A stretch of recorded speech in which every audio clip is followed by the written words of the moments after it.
Well, President Trump is set to enact tariffs on billions of imports to the U.S. next week as part of his so-called Liberation Day. Here's what you can expect. On April 2nd, reciprocal tariffs are supposed to go into effect, though the details still a bit unclear, and President Trump himself has said there's flexibility within those plans.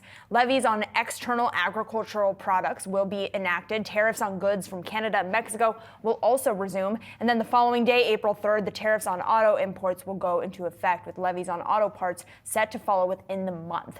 Trump has also threatened tariffs on pharma, semiconductors, alcohol coming from the EU, though the dates of those specific tariffs are not clear at this time. And here you've got a perfect rundown of everything you can expect in the immediate term here. Joining us now to discuss, we've got Heidi Crebo-Rediker, Counsel on Foreign Relations Senior Fellow, also former Chief Economist at the State Department. Heidi, great to speak with you. Just want to get as much clarity for our audience as we possibly can in the near term. What exactly should investors be anticipating to come on April 2nd?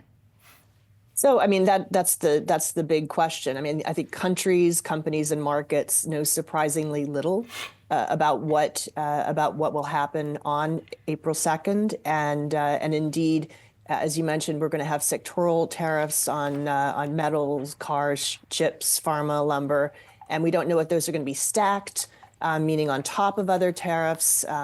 We don't know about the level of the reciprocity. You have 15 dirty dozen, dirty 15 countries that make up about 80% of our trade with our trading partners. So, I mean, it's going to be substantial, but I think it's, given the enormity of this change in the global trading system, in ripping up our FTAs and our prior trading relationships with our leading trade partners, I think we know surprisingly little. And so, with that in mind, how are companies and businesses running the calculus around that surprisingly little known? And the unclarity, quite frankly, especially knowing that you also don't know and can't estimate how the retaliations and those efforts might look from other countries where those companies have operations. Yeah, I mean, you really can't make decisions. If you are if you're a company, you can't make a clear investment decision. I do think one of the longer term impacts, and I would take a slightly different take than your previous guest. I think that there will be longer term fallout, because I think what we end up with on the back of this is a reconfiguration of trade flows and investment flows, moving to I would say a U.S. +1 strategy, because effectively friendshoring is dead. If you're going to get hit with tariffs in your Canada and Mexico.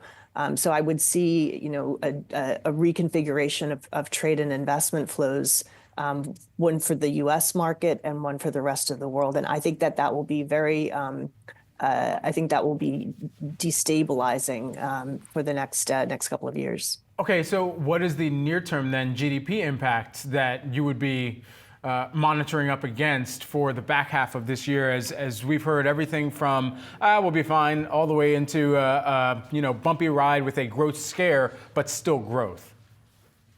I would probably be in the bumpy ride with a growth scare, lower than expected growth, but still growth.